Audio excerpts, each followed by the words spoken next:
Lecture 1, Transnistria. The river greets you with a joke before it bothers with your passport. The document is already out of your hands, passed through the boot's little window to a man in fatigues whose bored reflection overlaps your own.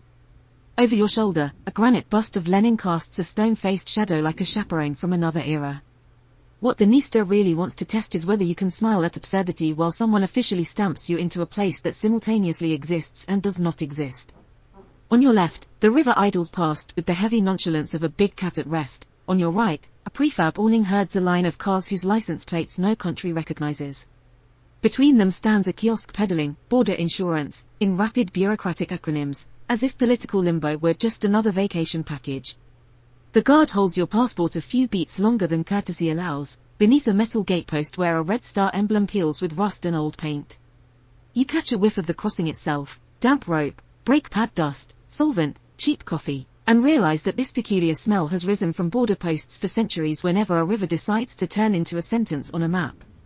The GPS coordinates insist you are at 46.84 degrees north, 29.63 degrees east. By that measure you have entered the territory calling itself the Pridnestrovian Moldavian Republic, announced with the anxious politeness of someone introducing himself twice to make sure you caught the name. Walk a few hundred meters further and you find a bridge with a memory. It leads toward Bender, the only city on the opposite bank, the one that refuses to stay inside the parentheses others place around it. Here the Dniester is less a line than a hinge. And hinges creak for a reason, they remember the weight of every door that's swung on them. Bender, Tigina, if you prefer its Moldovan name, advertises its age in stone and legend. The Ottoman Empire built a fortress here that still lectures the floodplain in the language of bastions and cannon embrasures. In 1713, a deposed Swedish king named Charles XII, clinging to his last hope, made a flamboyant but futile stand in these ramparts during the Kalabalik at Bender, a chaotic melee of muskets and upturned furniture that, for one absurd afternoon, reshuffled Europe's seating chart. The Dniester earned its pay as a frontier again in 1792, when the Treaty of Jassy pushed the Russian-Ottoman border to this river's course. That same year, General Alexander Suvorov laid out a new outpost named Tiraspol on the left bank, with parade ground streets and a garrison's appetite for discipline. A century and a half later Moscow returned with a different blueprint. In 1924, the Moldavian Autonomous Soviet Socialist Republic was declared on the left bank as part of Soviet Ukraine, with Balta and then Tiraspol as its capital. It was an exercise in flexible cartography, shifting capitals like stage props. Then came 1940 and the Molotov-Ribbentrop Pact's remapping of Eastern Europe. The Red Army crossed the Prut River westward, carving a Moldavian Soviet Socialist Republic that straddled both sides of the Dniester. For a brief, grim season the river ceased to be any kind of boundary at all. And in 1941-44, the name, Transnistria, itself became a byword for horror, when Romania's wartime regime under Ion Antonescu used it to label the occupied zone beyond the Dniester, a place of ghettos and camps where tens of thousands of Jews perished. That history still hangs here like a latent thundercloud, unseen but heavy in the lungs. Older layers of history insist on being felt underfoot, and this valley has always obliged them. 2 millennia ago, the Greeks planted a colony called Tyras at the river's mouth, near today's Bilorod, Dnistrovskii, and learned how this water collects the ambitions of empires as steadily as it deposits silt. Later, the Polish-Lithuanian nobles stretched their estate lines deep into these steppes while Ottoman pashas patiently pressed back from the south. Moldavian princes, hospodars, learned to hold their breath between larger powers, surviving by bending without breaking. An empire, after all, is more verb than noun, and every empire that swept through this valley conjugated the place into its own tense. Yet somehow the valley kept the subjunctive mood alive, the sense of possibility, of what if, long after the conquerors moved on. Modernity here announced itself one morning with the smell of hot solder and fresh concrete. After 1944, Soviet peace arrived carrying cranes and blueprints. At Rybnia, a new steelworks roared to life like a dragon that preferred foundries to princesses. At Dnestrovsk, the Moldavskaya GRE's power station spread its turbines and transmission towers across the flats like a delta unfurling its channels. A lattice of rail spurs stitched the left bank towns back to the river like veins rejoining a heart. In Tiraspol, featureless new apartment blocks, microdistricts of concrete panel housing, sprang up with stairwells smelling of wet wool coats and boiled potatoes. For a time, you could set your watch by the factory whistle blows and shift changes echoing across the neighborhoods, a secular liturgy of production quotas and lunch breaks. Even today, if you listen carefully beneath the buzz of new billboards and private shops, you can still hear that old industrial rhythm humming under the static. Then came the 1980s, rattling with the sound of coughs and loose bolts across the Soviet Union. Glasnost cracked open the windows. On the right, western, bank of the Dniester, in Moldova proper, activists began reclaiming the Romanian language, switching the state language from Russian script, Moldavian, back to Latin script and openly calling it Romanian. History books were pulled off censors' shelves. Over on the left bank, large Russophone factories and Soviet diehards listened to those new linguistic proclamations with a hand hovering over the power switch. They heard, rightly or wrongly, a threat to their world. On the 2nd of September, 1990, as the Soviet Union teetered, the deputies in Tiraspol answered that threat with a declaration. The Transnistrian Moldavian Republic, PMR, was proclaimed. The name was crisp, the institutions improvised. It was a wager that paperwork and a local militia could outrun the political storm gathering overhead. For a time, this PMR existed only in proclamations and tense negotiations. But by early 1992, words gave way to bullets. Spring 1992 turned the map violent. What began as skirmishes at police posts escalated fast. In April, firefights broke out around Dobsary. By late May and June, the conflict erupted into a brief war. Bender, Tighina, became a battlefield. Between the 19th and the 21st of June 1992, the fighting over Bender's bridge and streets raged with a ferocity nobody expected from what had been a political dispute. Moldovan troops and Transnistrian guards fought block to block, civilians cowered in basements or were caught in crossfire. The death toll climbed into the hundreds, official numbers are still politely vague, but graves do not lie. Apartment blocks were turned into improvised fortresses. The bridge that had so often been a link became a prize and then a symbol as its spans were shelled and shot over. At the height of the battle, a Russian general, Alexander Liebd, newly assigned to command the 14th Guards Army still stationed in Moldova, decided he'd seen enough amateur bloodshed. His troops, remnants of the old Soviet garrison, intervened. With barked orders and a few tank barrages fired in demonstration, Liebd forced both sides to stand down. The war ended as abruptly as it began, frozen in place by what everyone called a ceasefire but felt more like an imposed timeout. On the 21st of July, 1992, Moldovan President Mircea Snega and Russian President Boris Yeltsin signed an agreement on the principles of peaceful settlement of the armed conflict. The ink on that Moscow agreement stopped the shooting and created a narrow security zone along the Dniester, monitored by a Joint Control Commission, JCC, composed of Russian, Moldovan, and Transnistrian representatives. Peacekeepers from all three were posted at checkpoints with blue helmets and Soviet legacy rifles. The arrangement stapled Bender, a right-bank city normally under Moldovan jurisdiction, onto the de facto Transnistrian side of the line for the purposes of the truce. A single bloody week in June had redrawn the boundaries of fact, if not of law. Frozen things, for better or worse, tend to hold their shape. With the guns silenced, the protestate in Tiraspol set about the work of turning its wartime adrenaline into everyday governance. They printed their own ruble banknotes and even, after a few experimental issues, minted whimsical plastic coins in pastel colors, as if a breakaway republic could afford a sense of humor about currency. They kept old Soviet names on institutions as a kind of civic talisman. The parliament still called itself the Supreme Council. The intelligence service still went by KGB in casual conversation long after those letters officially vanished. The flag flying over Tiraspol kept the Soviet hammer and sickle emblem on a field of red and green, unembarrassed to mimic 1980. A state emblem was devised with wheat stalks, a red star, grapevines, and a rising sun, symbols cribbed from Soviet Moldavia's iconography and stubbornly kept. In the central square, a bronze statue of Lenin continues to gesture eastward with one authoritative arm, reminding anyone who cares to look that tomorrow still lies in that direction, and that some guideposts outlive the states that planted them. Stroll through Tiraspol and you'll see that this philosophy, call it a phenomenology of statehood, operates on a budget. At the western edge of town, a complex called Sheriff rises like a private empire within the unrecognized republic. There's a football stadium with gleaming turf and a matching sports academy. Across the road, a sprawling hypermarket and shopping center. Nearby, a fuel station and billboards bearing the ubiquitous yellow star logo of Sheriff. The complex even boasts a polished hotel where visiting UEFA officials stay when continental football comes to town. Each evening, as the lights flicker on, you can hear the UEFA Champions League anthem piped over the stadium loudspeakers, that triumphant march oddly at home in a place born from the death of an empire.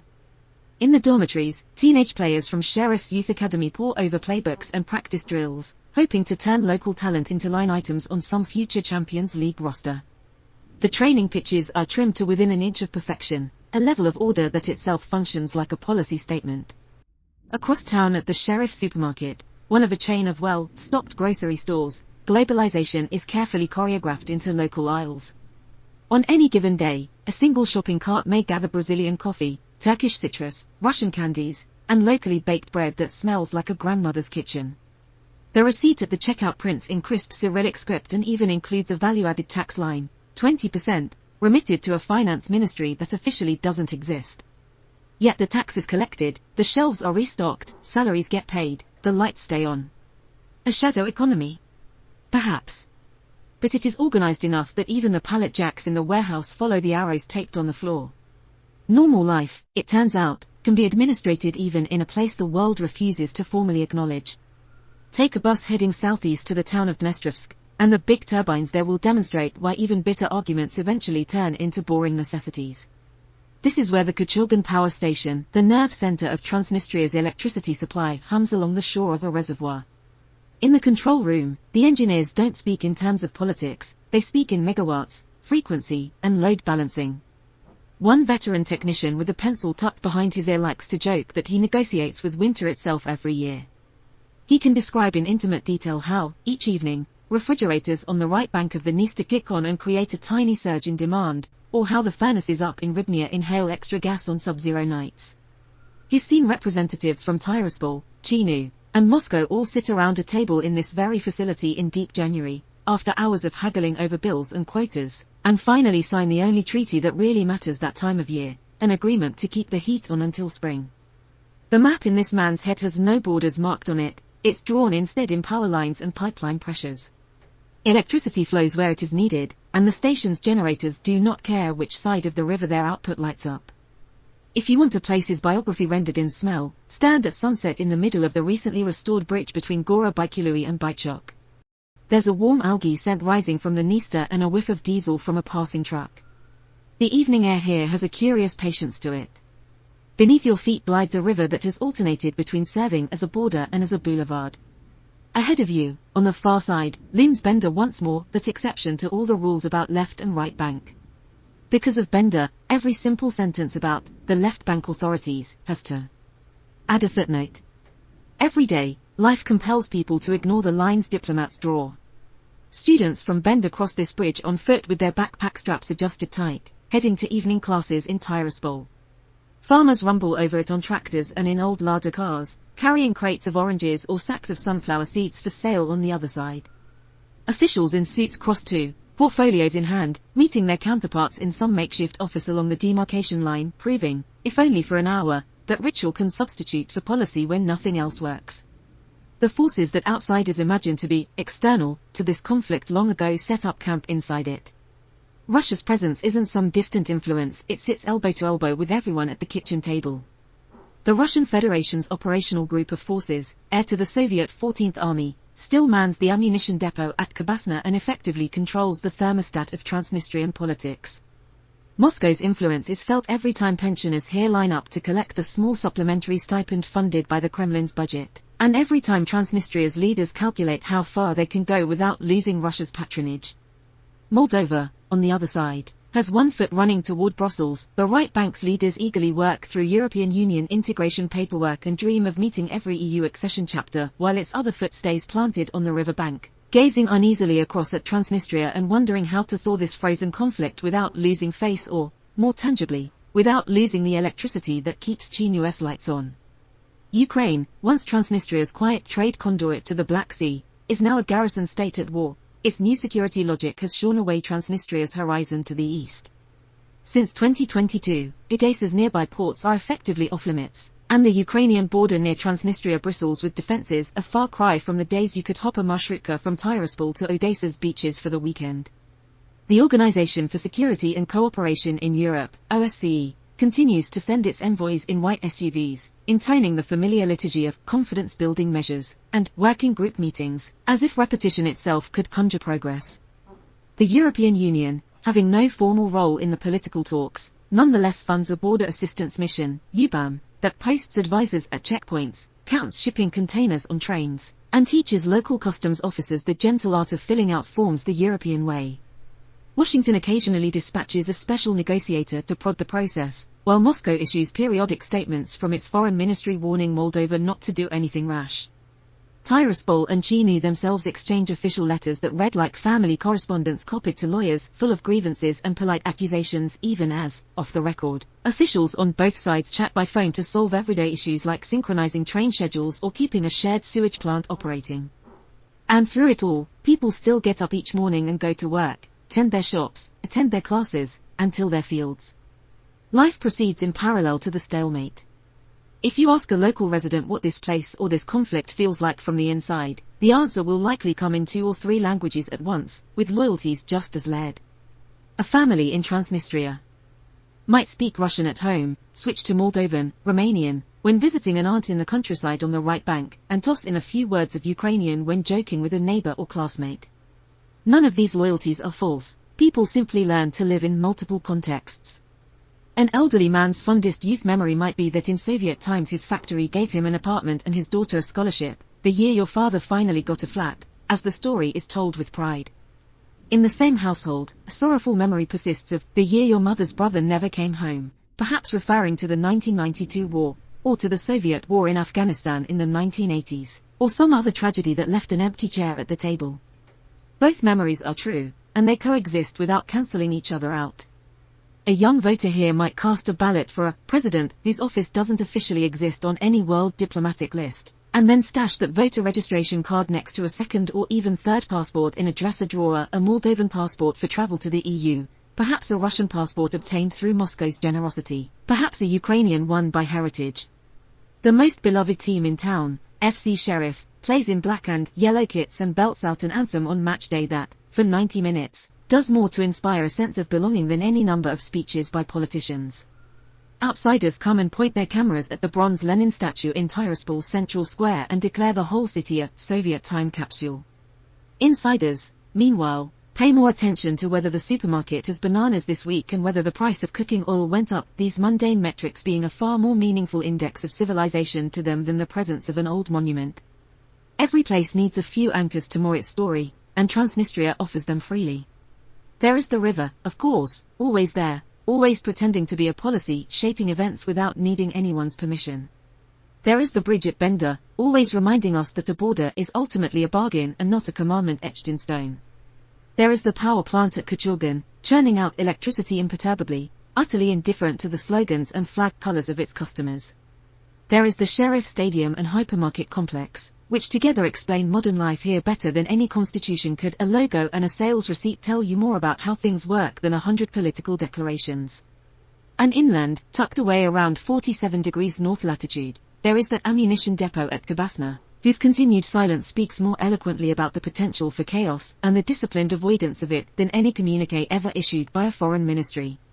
We will keep returning to these anchors, because each time you look at them, the light falls a little differently and you learn something new. The bridge at Bender, for instance, remembers events far better than most monuments do. Ask it gently, and it could enumerate the dates that still make local throats tighten: June 19 to 21, 1992, when the fight over the bridge and Bender streets turned a political dispute into a tragedy, the morning a Soviet-built T-64 tank rumbled off its World War II memorial pedestal in Tiraspol and drove across that bridge to take up a very contemporary assignment in the battle. The afternoon General Alexander Liebd arrived from his 14th Army barracks and, in a voice like a steel lathe, ordered both Moldovan and Transnistrian forces to stop behaving like amateurs, or face the consequences. 3 weeks later, on July 21, 1992, the ceasefire that still governs this place was signed in Moscow, because the Dniester, it seems, is allergic to major agreements being struck within earshot of its waters. That ceasefire created a security zone along some 225 kilometers of the river, a narrow buffer strip between 4 and 20 kilometers wide, and a joint control commission to oversee it. The security zone was drawn onto the map like a tourniquet, improvising around villages and crossroads. It's dotted now with blue-roofed peacekeeping checkpoints and plastered with signs announcing that you are entering the realm of a peculiar kind of peace. The numbers of this arrangement are like vows disguised as statistics, about 1,100 peacekeepers altogether, split roughly equally among Transnistrian, Moldovan, and Russian contingents, plus a handful of Ukrainian and OSCE observers. Separately, the operational group of Russian forces, roughly 1,500 soldiers stationed primarily to guard Kabasna, remains on top of that. The Kabasna stockpile itself is often described in the vaguest of terms, enough to fill hundreds of railcars, is a favorite, because to put it plainly, around 20,000 tons of aging munitions, by Western estimates, is to invite a shudder and an awkward silence. Diplomats visiting the depot site often end up looking down at their shoes, muttering about how delicate the situation is.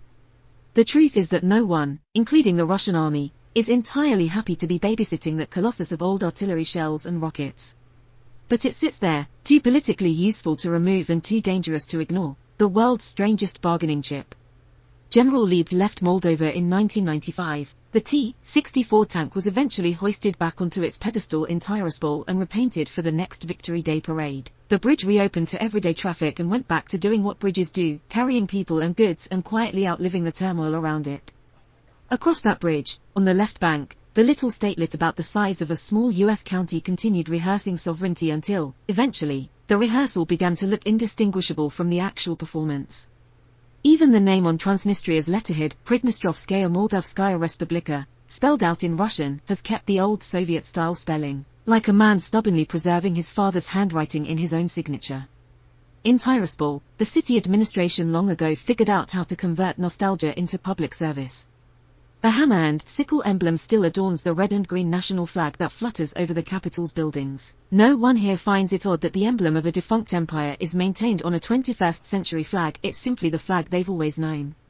The central bank prints Transnistrian rubles that no other country recognizes, and yet those rubles circulate and buy groceries just the same. In 2014 the bank even introduced plastic coins officially called binals, that stack neatly like casino chips, in bright colors of violet, green, blue, and orange. To an outsider they look like tokens from a children's board game, but in Tiraspol you can use one of those translucent 3-ruble coins to buy a loaf of bread. The coin even features the image of a cask of brandy, an homage to the region's prized cognac distillery, Kvint, which has been operating since 1897. In a pleasing little loop of logic, you can use an image of brandy, on the coin, to go purchase actual brandy at the Kvint shop down the street.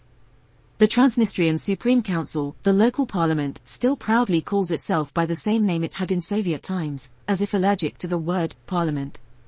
The State Security Committee, once the local arm of the KGB, has dropped the Soviet name but keeps the same rigid attitude, occupying the same stern concrete building off a Tiraspol boulevard. And yes, in the central square, that bronze statue of Vladimir Lenin still stands with arm outstretched, pointing towards some perpetual tomorrow. It has been gesturing like that for half a century now, and no one has the inclination to tell him to climb down. Take a walk from the equestrian statue of Alexander Suvorov, the Russian general who founded Tiraspol in 1792, down 25 October Street toward the Sheriff supermarket, and you can literally count the ways de facto sovereignty permeates daily life. You pass a mobile phone shop selling SIM cards for the local cell provider, Transnistria, which has its own telephone code and internet service, entirely separate from Moldovan telecom networks. You pass policemen in uniforms that carry the Transnistrian flag patch. They enforce local laws, not the laws of Moldova. You might pay a utility bill at an office where the logo on the wall is the Transnistrian state seal. The young tax inspector who checks the accounts of the shop down your street likely went to the same school as you, and if you crack a wry joke about corruption in faraway Chinu, he might just waive a minor fine for old time's sake. Sovereignty here isn't a grandiose thing, it's a web of neighborly interactions, small rituals, and mutual understandings that allow a disputed polity to function in all the unglamorous ways a real country does. Sheriff, by the way, deserves its own entry in any ledger of Transnistria's reality. It's both the anchor that keeps this place economically stable and the punchline to countless local jokes. Two former police officers, Viktor Guan and Ilya Kazmali, founded the Sheriff Company in 1993 just as the dust of war settled. Within a few years, their enterprise spread tentacles into every sector that turned a profit. By around 2000, Sheriff owned a chain of gas stations. Fuel here is mostly imported from Russia via intermediaries, a network of grocery stores, a TV channel, TSV, that competes only with rebroadcast Russian channels, the main mobile phone and internet provider, a construction firm, a Mercedes-Benz dealership, in short. Nearly every plausible excuse for cash flow in a territory where cash often has trust issues. In 2002, Sheriff poured some of its earnings into an ostentatious football stadium complex on the western edge of Tiraspol, over 13,000 seats, multiple training pitches, a 5-star hotel for guests, all the trappings of a small sporting empire. Locals half-jokingly wondered if UEFA knew where Tiraspol was when inspectors flew in to certify the venue for international matches. Decades later, on the 28th of September, 2021, that very stadium hosted a small miracle. FC Sheriff Tiraspol, the perpetual local champions, had made it into the UEFA Champions League group stage and went to the mighty Estadio Santiago Bernabeu in Madrid and defeated Real Madrid 2-1. It was the biggest upset of the tournament and instantly splashed the name, Sheriff Tiraspol, across sports headlines worldwide. Suddenly, people who could not have found Transnistria on a map the day before were tweeting about this mysterious team from a non-existent country beating the kings of European football.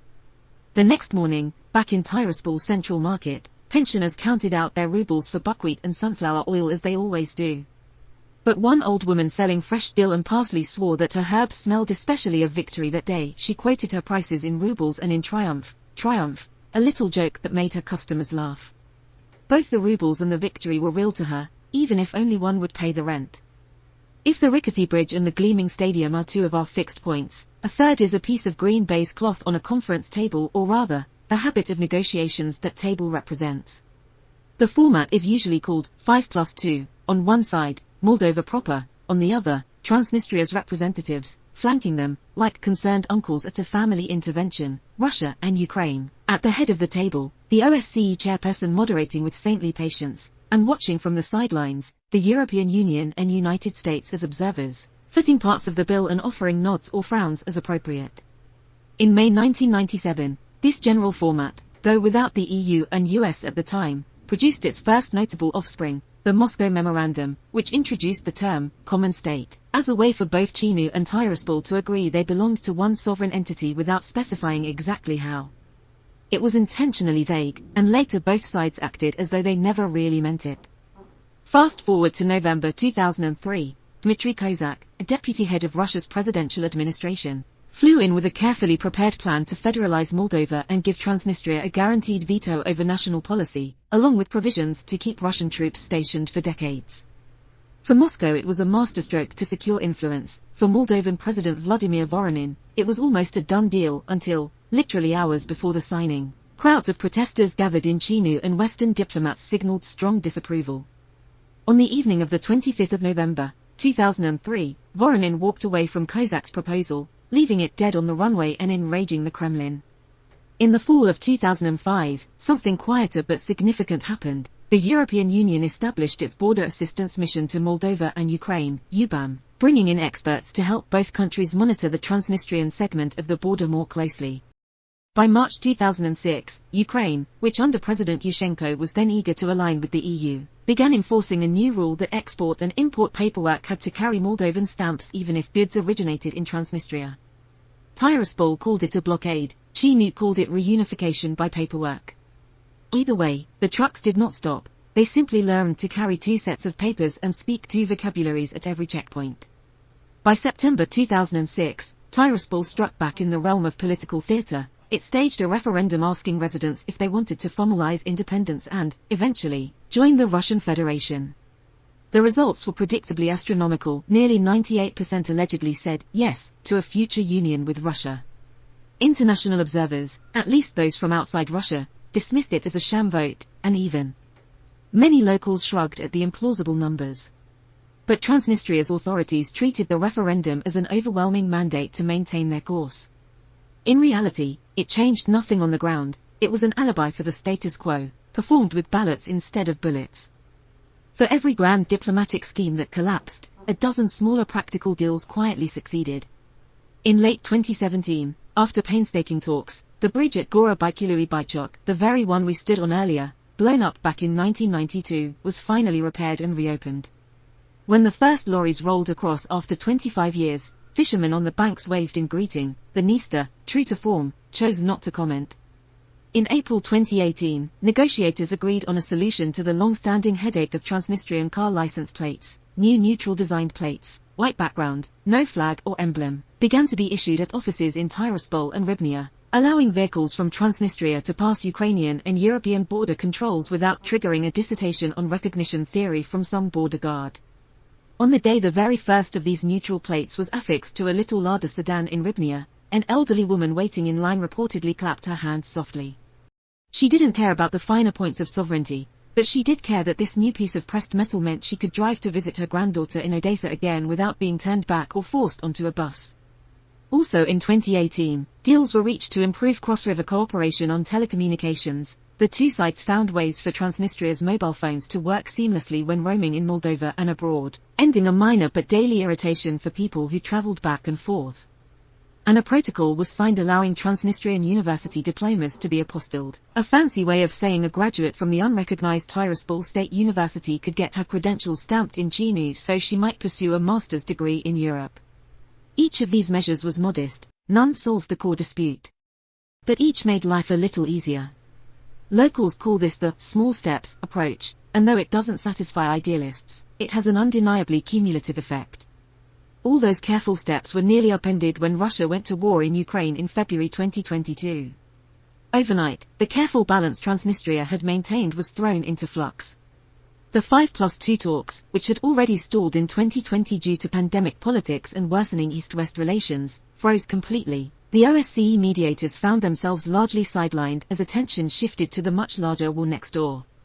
Border crossings that for years had operated like mildly temperamental bureaucrats suddenly slammed shut entirely. The once convenient corridor via Ukraine turned into a solid wall as Ukraine fortified its side. Transnistria's import-export companies scrambled to reroute shipments. Trucks that used to take a 100-kilometer trip to Odessa port now had to journey several times that distance through inland Moldova to Romanian customs posts at Luani or Sculini, often waiting in long lines for entry. A rail spur that curved through a corner of Ukraine's Odessa region, the old line through the Budjak steppe, suddenly required frantic negotiations to stay open or to reopen after bombardments. Moldova, concerned about its energy security with Russia in conflict, accelerated a long-planned move. In March 2022, the Moldovan electricity grid performed an emergency synchronization with the European Continental Grid, ENTSOE. By linking with Romania's system, Moldova ensured it could draw power from Europe in a pinch, an insurance policy against being entirely at the mercy of the Kuchurgan plant. This also meant Transnistria's power station, if it wanted to keep selling electricity, was now indirectly feeding into a grid that was hooked to the west as much as to the east. Then came a series of unnerving incidents on Transnistrian soil. In late April 2022, a pair of explosions rocked the Ministry of State Security, the MGB, in downtown Tiraspol, shattering windows but miraculously injuring no one. The attack happened at an empty part of the building at dusk. The next day, two massive radio transmission masts at Mayak, near the Ukrainian border, were blown up, severing one of the last relics of the Soviet broadcasting network that had once beamed propaganda toward the Balkans. Nobody credibly claimed responsibility for these acts. Tiraspol blamed unspecified Ukrainian infiltrators looking to drag Transnistria into the war. Kiev insinuated that Russian special services or Transnistrian hardliners might have staged provocations to create a pretext. Chiinu condemned the incidents and put police on alert. Regardless of who orchestrated it, the choreography that followed was familiar. Checkpoints in the security zone tightened their inspections, rumors of false flag operations swirled in both local and international media, and people on the street in Tiraspol talked in worried tones about whether the conflict might reignite. For the remainder of 2022, Transnistria lived in a state of heightened but quiet anxiety. It stayed out of the war physically, yet the war was all around it, shaping every calculation. By early 2023, a new dynamic emerged. Moldova's government, emboldened by strong Western support and looking ahead to a future in the EU, began to test just how much leverage it might have over Transnistria if push came to shove. In 2023, Chinu's parliament passed a law criminalizing separatist activities, aimed squarely at Transnistrian officials who might set foot on Moldovan territory. Unsurprisingly, almost none do so now, lest they face arrest.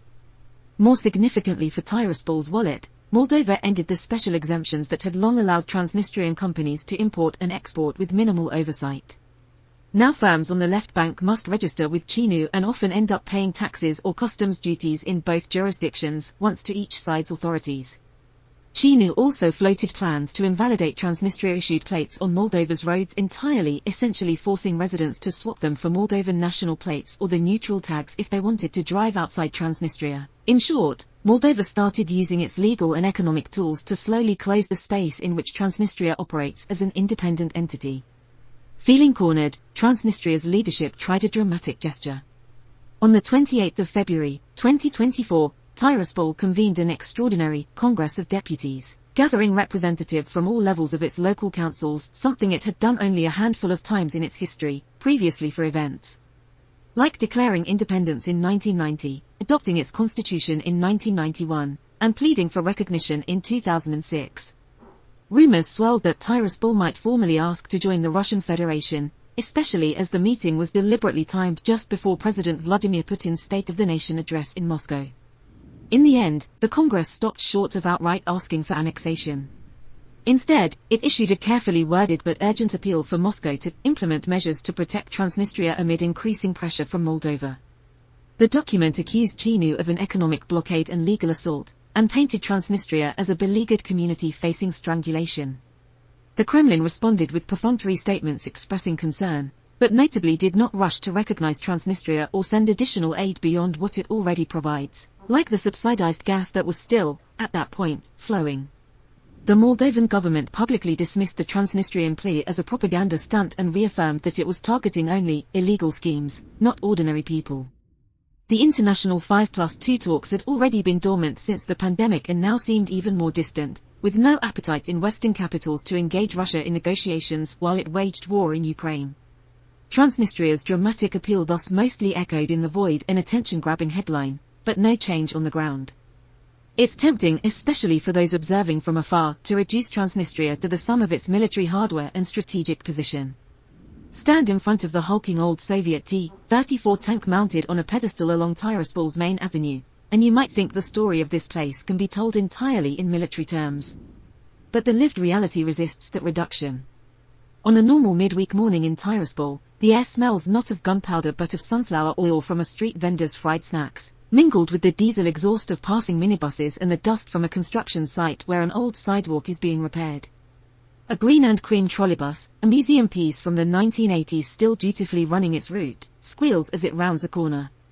The conductor, a matron with a blue apron and a metal hole punch, clicks tickets with a device older than many passengers, an object that could probably double as a tool to fix a Soviet-era MiG engine. From a crackling loudspeaker on a lamppost, a cheerful baritone voice reads out the day's community news, which couples have registered for marriage this weekend, which streets will be closed for repaving, and a reminder for residents about the upcoming the 9th of May Victory Day observances. It all sounds like an invitation to civic duty mixed with the promise of cake at the wedding parties. Across the river in Moldova proper, right across from Bender, in the village of Varnia, life has its own quiet blend of rhythms. A grandmother who speaks Romanian at home haggles over the price of onions and potatoes in the local market, counting out Moldovan lei from a floral change purse. Her nephew, meanwhile, is home from university for the holidays. He learned Russian as a child at a Tiraspol kindergarten, mastered Romanian in school on the right bank, and now practices English on his laptop in preparation for a job at a call center in Chinu that serves EU customers. By noon he's helping his grandmother calculate the exchange rate between 3 currencies for a purchase of fertilizer, Transnistrian rubles for the seeds they'll buy across the river, Moldovan lei for the tractor fuel, and a quote in dollars they saw online for a part the tractor needs. The river between Varnia and Bender isn't a barrier in their minds, it's more like a belt that cinches when politics get tight and loosens when everyday life asserts itself. People here marry whomever they fall in love with, never mind which passport the in-laws carry or which language they swear in when they stub a toe. The economy of this region is a careful dance of electrons, pipelines, and workarounds. The power plant at Kachurgan, technically owned by a subsidiary of the Russian energy giant Inter-RAO, sells electricity to Right Bank Moldova, because electrons care nothing for politics or borders drawn on a map. Gazprom supplies the natural gas that fires those generators, and it bills that gas to all Moldova, knowing full well that Tiraspol isn't paying a penny. Unpaid accounts, in this context, aren't a bug but a feature. The debt is allowed to balloon precisely because it gives Moscow quiet leverage over Chinu, a kind of economic tether. Meanwhile, the European Union's trade rules have carved out a peculiar compromise. Companies based in Transnistria can export to the EU market under Moldova's trade agreement so long as they formally register some paperwork with CINU and meet basic quality standards. In practice, it means the textile factories in Tiraspol hire consultants to make sure they get an ISO 9001 certificate, and the cannery in Ribnia learns just enough EU sanitary code to sell canned plums to Germany, even if they have to label the jars in perfect Romanian and English. Before 2006, Transnistria had a convenient smuggling route via Ukraine, an informal backdoor where a customs official with a small bribe could make a truck full of contraband disappear from the paperwork. That changed when the EU set up its Border Assistance Mission, UBAM, and convinced Ukraine to enforce Moldovan customs stamps on Transnistrian goods. From March 2006 onward, any shipment leaving Transnistria needed a Moldovan stamp or it would be turned around at the Ukrainian border. Tiraspol called it an economic blockade. CINU called it bringing a renegade region to heel by invoice and stamp. The truth was somewhere in between. Smuggling didn't vanish, but it became a higher stakes game. Only high-margin goods bother to attempt the old routes now: cigarettes without excise stamps slipping through a forest path at night, luxury alcohol or counterfeit detergents hidden in false compartments of trucks. The roads these things travel have known the trick since the days when the uniform at the checkpoint read Militschner instead of police. I remember an afternoon back in 2011, standing in a dim warehouse just off the M4 highway, watching a joint customs inspection. A Moldovan customs officer hefted a pallet stacked with bottles of sunflower oil destined for export. He marked down 1,000 kilograms on the forms with a stub of pencil, rounding to neat numbers that made the paperwork simpler. In the corner of the same warehouse, the Transnistrian factory manager was eagerly assuring a visiting European auditor that his production line could meet every EU environmental regulation by Tuesday, no problem. Both men were speaking the truth in one sense and stretching it in another. Such is the economic balancing act under a frozen conflict. Each week you calibrate honesty and deceit to keep the trucks moving. Culturally, Transnistria often presents itself wearing a Soviet-era tracksuit and raising a glass of brandy. Sheriff's TV channel, TSV, spent the early 2000s broadcasting rosy news segments and nostalgia-tinged variety shows, complete with weather maps that depicted Transnistria as a cozy little cosmos of its own.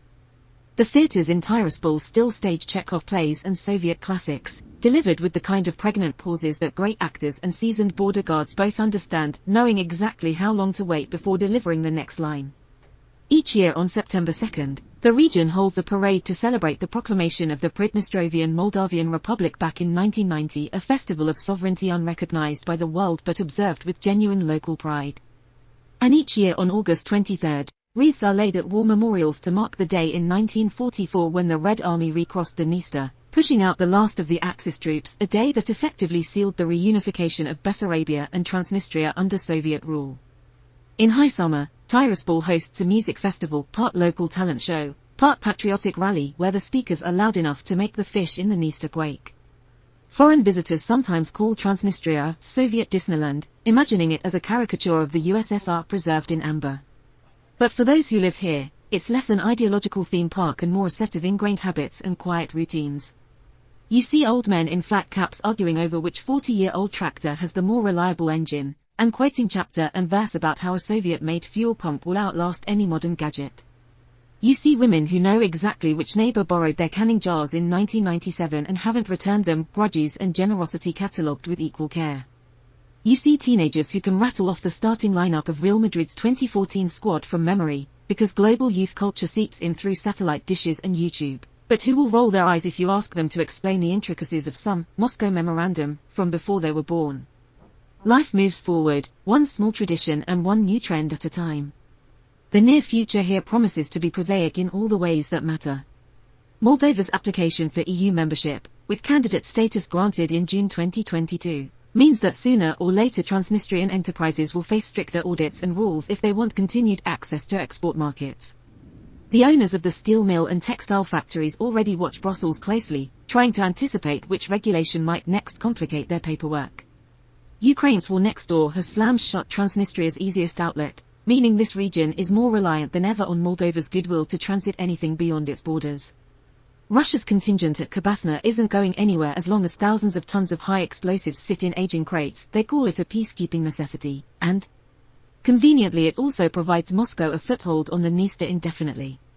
Each winter, as surely as the first frost, officials in Chinu and Tiraspol and managers from the Kachurgan power plant sit down to renegotiate how much electricity will be supplied to Right Bank Moldova and at what price, because the old contracts have a way of expiring at the coldest possible moment. The peacekeeping checkpoints along the river, identifiable by their blue-painted roofs and trilingual signboards, continue to log the passage of every vehicle, as if counting cars could substitute for a political strategy. One can easily sketch a vision of the year 2030 here where not much has changed. The lights are still on thanks to careful deals, the factories still ship goods out with both Moldovan and Transnistrian customs seals affixed, and local buses still run across the bridge at Bender connecting families as they always have. Of course, another scenario for 2030 also exists, the one everyone knows is possible but few dare to articulate in detail. In that version, some misstep or miscommunication, maybe at a checkpoint, maybe at a political rally, sets off a chain reaction that none of the carefully crafted agreements can stop. Reflexes honed by 3 decades of peace would be tested in a single week, and all the small miracles of restraint could unravel. It's not the most likely future, but it's the nightmare that haunts those who have worked so hard to keep things stable.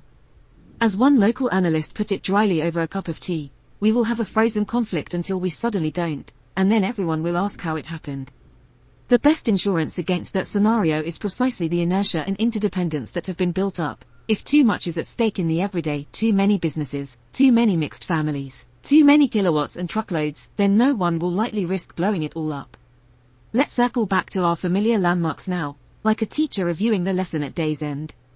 Picture the Bender Bridge again. It has memorized the date of the ceasefire by heart and could recite, the 21st of July, 1992, without a single bolt quivering.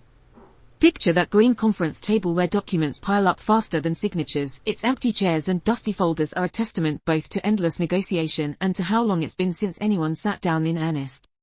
Picture the Sheriff Stadium, where one miraculous scoreline in 2021 let 13,000 fans briefly feel that they had changed the course of history, at least until the next news cycle.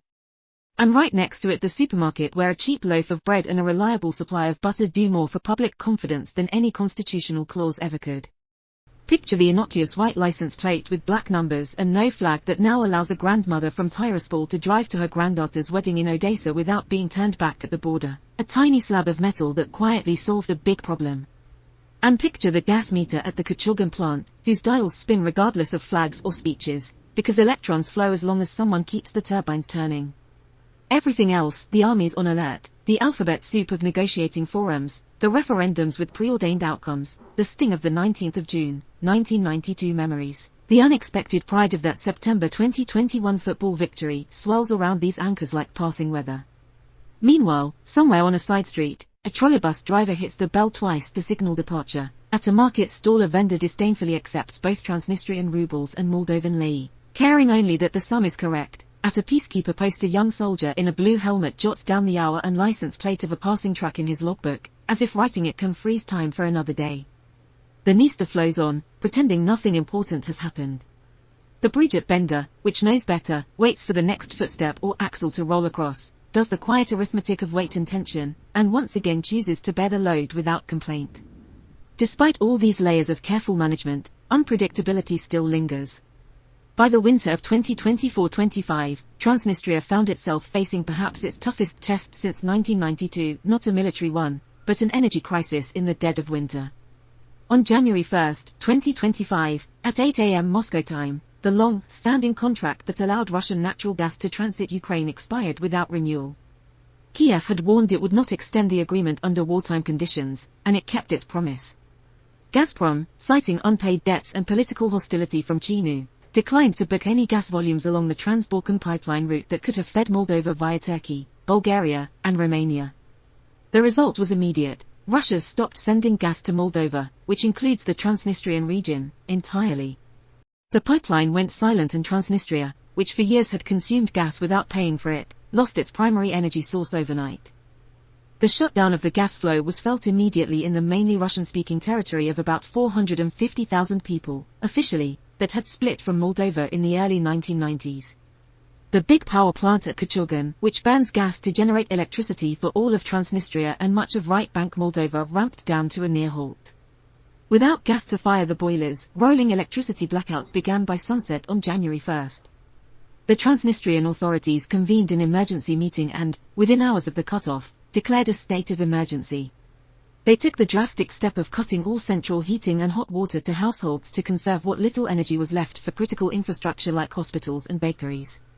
Think of it as a long camping trip, one official quipped on local TV, trying to keep people calm as residents improvised wood-burning stoves in their apartment courtyards.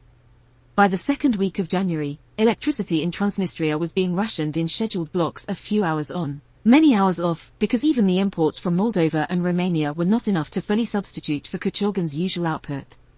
Schools extended winter holidays indefinitely, as classrooms couldn't be heated. Hospitals ran on backup generators and whatever power Moldova's grid could spare through emergency links, with Chiinu quietly directing some extra electricity across the river to keep the lights on in intensive care wards and operating rooms. The population of Transnistria officially still around 400,000 but in reality perhaps closer to 350,000, given the extensive emigration of recent years suddenly found itself shivering in literal darkness. In contrast, Right Bank Moldova remained largely secure. Thanks to new connections and gas storage in Romania and Ukraine, and a mild winter, Chiinu was able to keep the heat and lights on for its 2.5 million citizens. Moldovan officials reassured the public that alternate gas supplies from the EU and Azerbaijan would suffice. President Maia Sandu even framed the end of Russian gas transit as a liberation from an era of energy blackmail. In Transnistria, however, the crisis was all too real. Videos circulated of families in Tiraspol covering their windows with plastic sheeting and tape to keep out the cold, of people gathering in one room around electric space heaters, where power was available, and wearing coats indoors. The region's de facto leader, Vadim Krasnoselsky, addressed residents in an unusually candid speech. "This is not an easy situation, but on the whole, we were prepared," he insisted, urging people to conserve and cooperate. Prepared or not, Transnistria's decades-old energy arrangement had collapsed. For years, Transnistria had received an average of about 2 billion cubic meters of gas per year from the pipeline via Ukraine, gas that was recorded on Moldova's ledger but never paid for by Transnistria. Now, that free energy was gone. Ukrainian President Volodymyr Zelensky hailed the end of gas transit as one of Moscow's biggest defeats, calling on Europe to help Moldova through this transformation. And indeed, Europe stepped up. Romania cranked up its electricity exports to Moldova, which in turn sent some of that power across the Dniester to keep Transnistria's essential services running. The EU and USAID provided financial aid for Moldova to buy emergency gas on the open market, delivered via the new pipeline connection with Romania. The script had flipped. Transnistria, long coddled by Gazprom's tolerance of its debt, now found itself begging Chiinu and the EU for help to avoid humanitarian disaster. Within a few weeks, a rough solution emerged. Moldova agreed to supply limited gas to Transnistria from its new imports, enough to restart one generator at Kuchurgan and restore partial electricity to the left bank. In return, Transnistria resumed deliveries of electricity to Right Bank Moldova at an agreed price, preventing an energy shortfall in Chiinu. It was a far cry from the old arrangement of free gas for cheap electricity, but it was something. By February, the rolling blackouts in Transnistria eased, and heating was switched back on for a few hours each day. A catastrophe had been averted, but only through unprecedented cooperation with Chiinu and reliance on Western goodwill. For ordinary Transnistrians, the lesson was stark. The patronage of Moscow had limits, and when those limits were reached, it was their neighbors and erstwhile adversaries who came to the rescue. The experience also gave Chiinu a significant lever. As one Moldovan official anonymously put it, "We have proven that we can turn off Transnistria's lights and also proven that we won't, unless forced." The crisis ended with Transnistria more tightly bound into Moldova's infrastructure than at any point since 1992. The gas debt remained on the books, ballooning now past $11 billion by Gazprom's count, but it had been rendered somewhat moot by events. And so we continue, precariously but persistently, into the future. The big, what ifs, still hover at the margins of every discussion here. What if Dmitry Kozak's plan had been accepted that chilly November in 2003? We would likely see a Moldova today where any major decision could be vetoed by Transnistrian representatives, a permanent built-in deadlock. Arguably, Moldova might never have gotten an EU candidacy under those conditions, and Russian troops would have been formally legitimized to stay, writing a source of instability into the country's DNA. What if the July 1992 ceasefire had failed, if General Lieb's gamble of intervening had escalated into a wider war? Bender might have become a divided city like Mostar or worse, and Russian tanks might have ended up on the Prat, confronting Romania and NATO in a far earlier crisis. What if Gazprom hadn't indulged Transnistria's debt for all these years and had treated it like any other non-paying customer, simply turning off the tap long ago?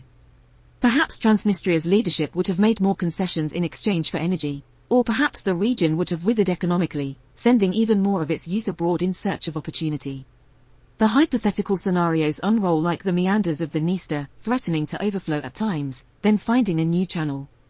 Yet through all those might-have-beens, here we still are, at 46.84 degrees north, 29.63 degrees east, a trolleybus comes to a gentle stop. A child on the bank of the Dniester looks up at a passing peacekeeper's badge and, without prompting, decides which football team he'll cheer for this season. A clerk in a Tiraspol shop counts out change in a mix of currencies beneath a portrait of Alexander Suvorov and a kitten calendar, and the long, braided sentence of Transnistria's story finds its breath again, to say that in your pocket, the green receipt from Sheriff's supermarket stubbornly refuses to fade, a tangible proof that you bought groceries in a country that officially isn't there.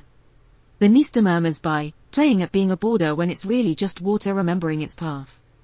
On the Tiraspol bank, under Lenin's outstretched arm at 46.84 degrees north, 29.63 degrees east, the trolleybus wires buzz a soft lullaby of electricity.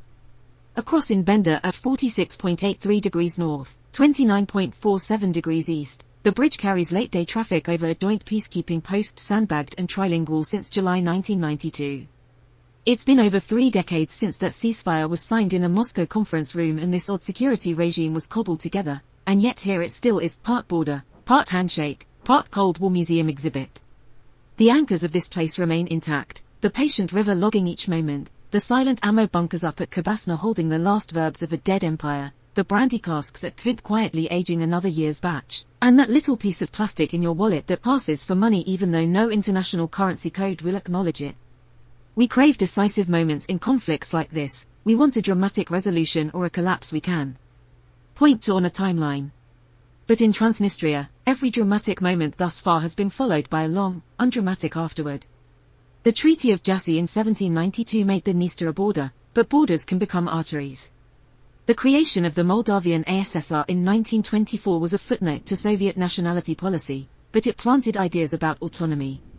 The language law of the 31st of August, 1989 restored Romanian script in Moldova, which ignited fears and sparked the chain reaction here. The declaration of the PMR on the 2nd of September, 1990 was bold, but it was the shelling of Dobsary and Bender in 1992 that truly seared identities. The ceasefire of the 21st of July, 1992 halted the bloodletting and gave us this precarious peace, still holding after outlasting multiple presidents, multiple currencies, and countless rounds of talks. The footnotes that followed 25 November 2003's Kozak Plan's collapse, July 2005's law in Moldova outlining possible autonomy for Transnistria, the OSCE's Istanbul summit of 1999 when Russia promised to remove troops by 2002 each tugged at threads in the tapestry but none unraveled it. The economy, for all the talk of criminality, boils down to receipts and shipments. At Dnestrovsk, the twin chimneys of Moldavskaya GIEs, visible on a clear day from across the water, still burn gas to send power surging into the Moldovan grid whenever a contract is struck. Chinu receives the invoices with a sigh and pays when it must, considering it the price of avoiding blackouts. On the 1st of January, 2016, the EU's Deep and Comprehensive Free Trade Area, DCFTA, fully came into effect for Moldova and by extension, in theory, for Transnistria. After some initial posturing, Transnistrian companies quietly fell in line, they registered, they complied, and they kept trading. The results can be seen not in grand statements but in mundane movement of goods. A refrigerated truck full of apples from a Dobsary orchard crossing into Romania with Moldovan papers. A railcar of steel billets labelled, made in Moldova, trundling towards Slovakia. A batch of brandy from Tiraspol's Kvint distillery arriving at a Hamburg warehouse with all the correct EU import codes on the customs forms. Sheriff, for its part, carries on being the monopoly that capitalism becomes when competition is a hobby. And on the 28th of September, 2021, that football club of sheriffs walked into the Bernabeu and beat Real Madrid 2-1, which, in economic terms, was a jolt of brand value and pride that no negotiation or trade concession could ever equal. Even the cultural sphere turns out to be a ledger of sorts. The ongoing tug-of-war over schools teaches its own lesson. 8 Moldovan, Romanian, language schools using the Latin script still operate in Transnistria, a decade and a half after they were nearly shut down, kept alive by parent committees, international pressure, and sheer stubbornness. Those schools stand as parallel printings of history, one version in Cyrillic, one in Latin, each with its own truth claims. The 2012 ECHR judgment in the Katin case made it clear that education is a right that outstrips political pretenses, but enforcement is another matter. Meanwhile, everyday language on the streets and on the trolleybus is a mixed Russian for announcements, Romanian for jokes, Ukrainian curses muttered by a frustrated taxi driver, all weaving a human lingua franca that no law can fully control.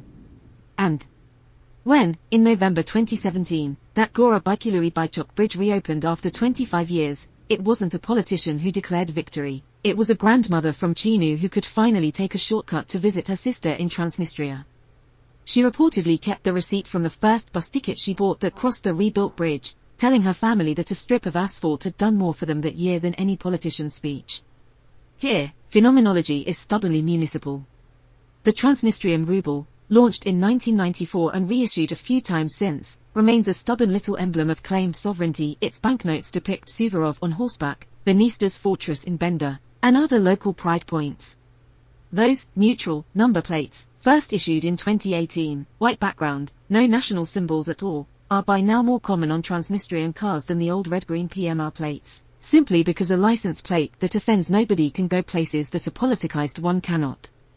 The Postal Service issues stamps with earnest motifs, commemorating everything from the 75th anniversary of the end of World War II to the native flora of the steppe, as if stamp collectors worldwide recognize them. Some do, quietly.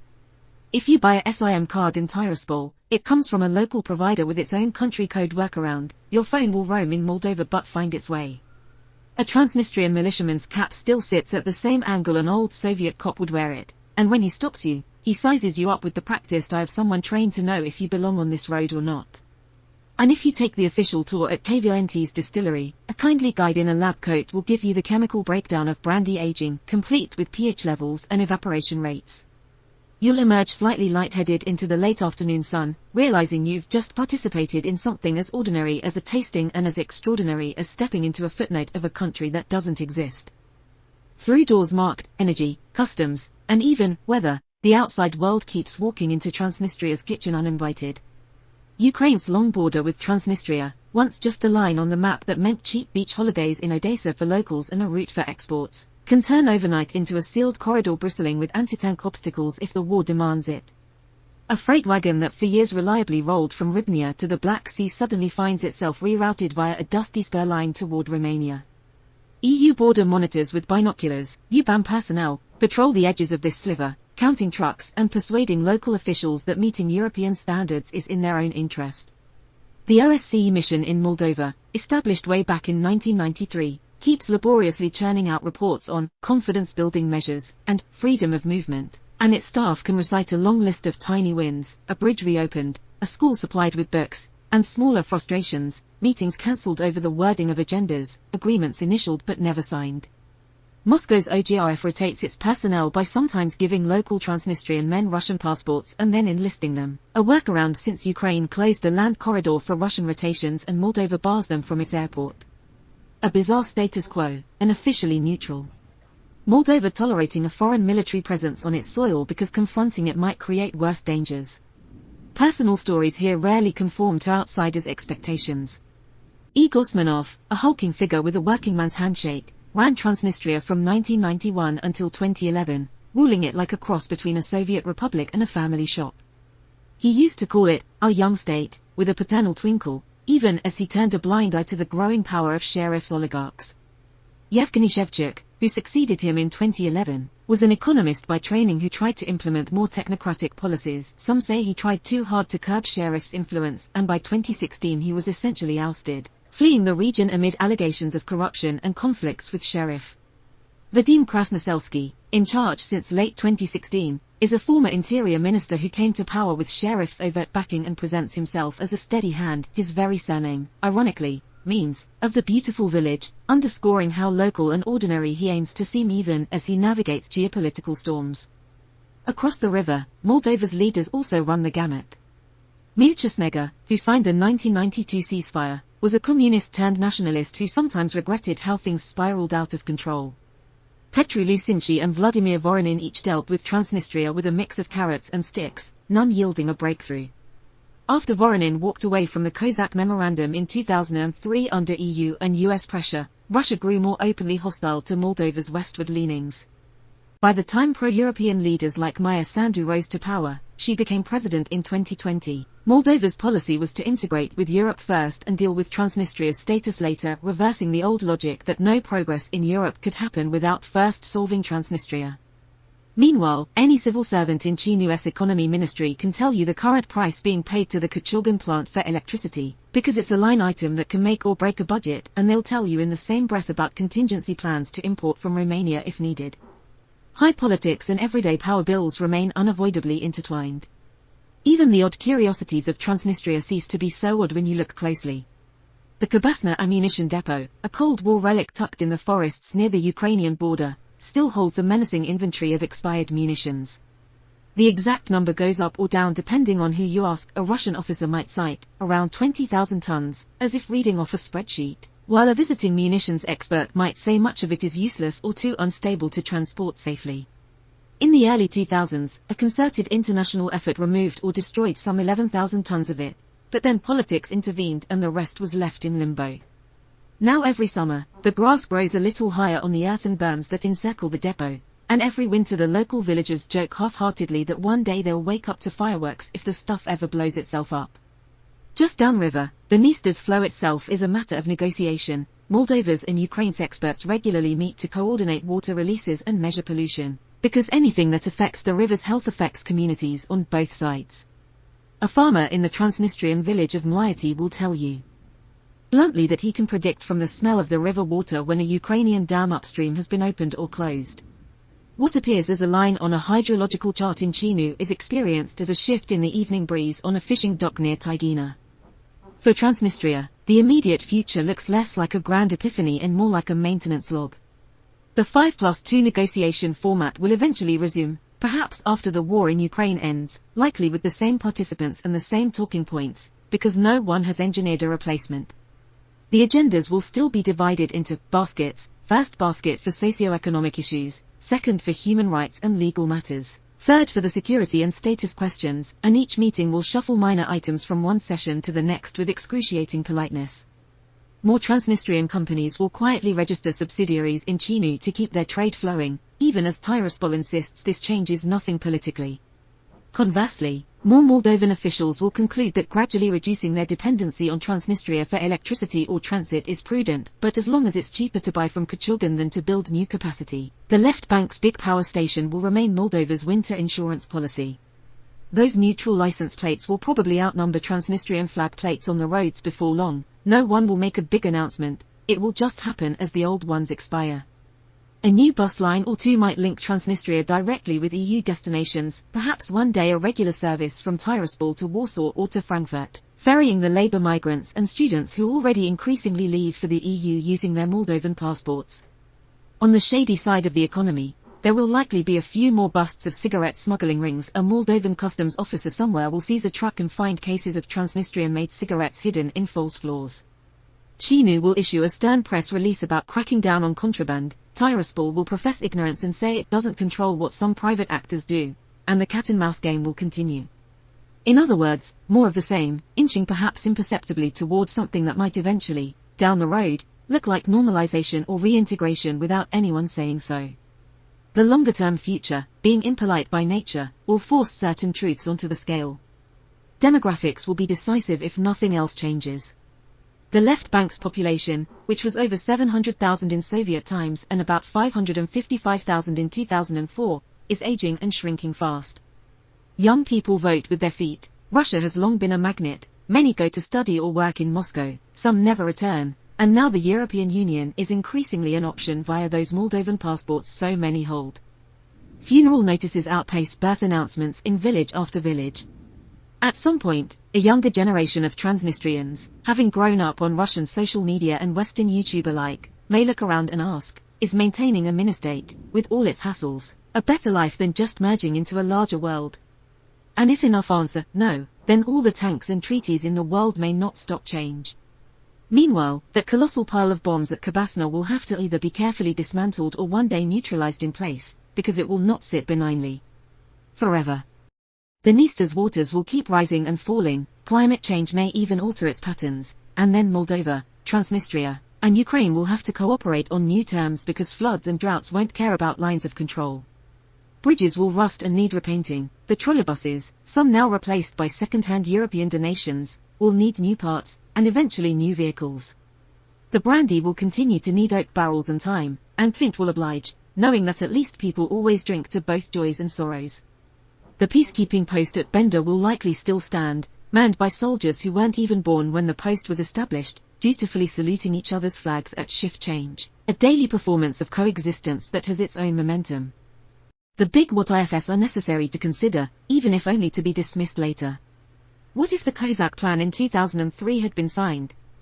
We'd have a federal Moldova with a security clause that aged very badly, a Dniester line with birth certificates for its sandbags, and a capital in Chiinu choked with clever men explaining why a veto is a virtue.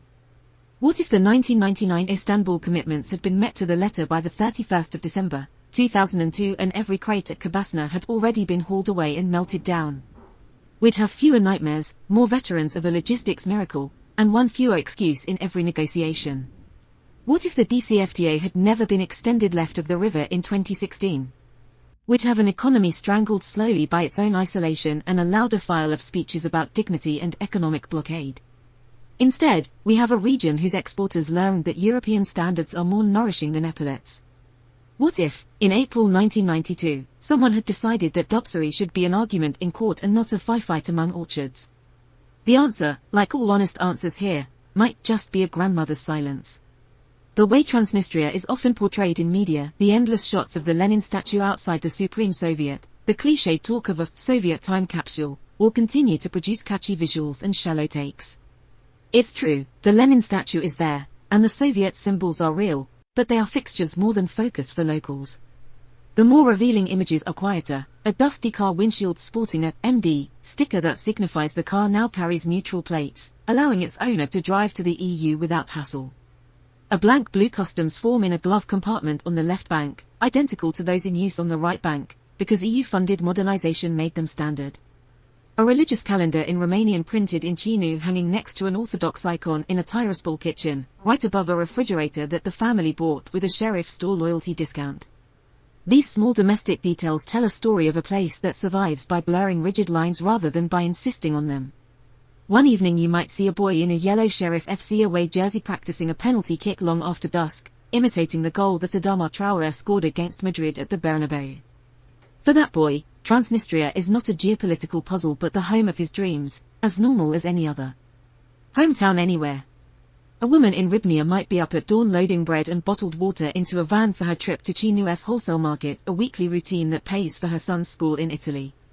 In her mind, the bus timetable and the currency exchange rate are far more pressing realities than which anthem plays at official ceremonies. If you insist on more coordinates to place these final thoughts on the map, let's pick 3. First, 46.84 degrees north, 29.63 degrees east, the trolleybus stop outside the Kvint distillery in Tiraspol, where on certain days you can catch the faint scent of brandy aging in American oak barrels, blending oddly with the diesel from the bus. Second, 46.83 degrees north, 29.47 degrees east, the middle of the bridge at Bender where the Dniester flows beneath and the tinny sound of a peacekeeper's transistor radio often mixes with the clatter of a passing bicycle on rainy days. The soldiers use a broom to sweep water off the planks, an ordinary chore that keeps the line passable. Third, roughly 47.4 degrees north, 29.2 degrees east, a patch of empty field outside Kabasna, where skylarks sometimes sing above the earth berms that guard the depot. The birds do not care that beneath them lies enough ordnance to rattle Eastern Europe if it ever went off. Between these points runs a road whose asphalt has been laid in different eras, Soviet, post-Soviet, EU-funded, and whose potholes each come with a story about which administration ignored them and which finally filled them, however temporarily. In the late hours of a quiet night, the river usually has the last word.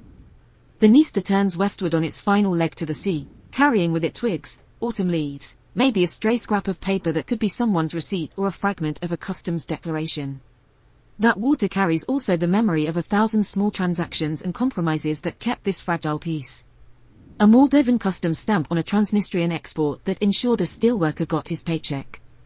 A phone call between a Transnistrian factory boss and a Moldovan minister that solved an impasse over electricity payments before it became a crisis. A permission quietly granted for a priest to cross into Ukraine for a funeral that couldn't wait. It's in these countless mundane exchanges that the real guarantees of peace reside. Now the trolleybuses in Tiraspol have finished their routes and are parked in the depot. The conductor from line 19 is at home, probably soaking her feet and listening to an old Soviet chanson on the radio. At Kabasna, a conscript on guard duty stifles a yawn, lights a cigarette, and wonders if there will ever be an order to pack up this arsenal or if he'll have sons guarding it one day too. In the cellars below Tiraspol, brandy sleeps in oak, and in the pockets of shoppers, those plastic coins jingle softly, awaiting tomorrow's transactions. A rumpled receipt from a sheriff supermarket lies on a table, its printed ink stable and clear, a treaty in its own way, an ordinary proof that today, like yesterday, someone bought milk and flour and the world did not end. The bridge at Bender stands silent and dark now, looking downstream at the moonlit water, steadfastly refusing to become merely a symbol or an empty metaphor, because it knows it might be needed at any moment for something real. And the river, in that endearing, pragmatic style common to waterways everywhere, carries the entire story onward into the night, repeating, as if a prayer and a punchline at once, the one truth this place trusts, that everything important here moves, and that everything which moves can, with enough patience and a clear ledger, be kept from catching fire again.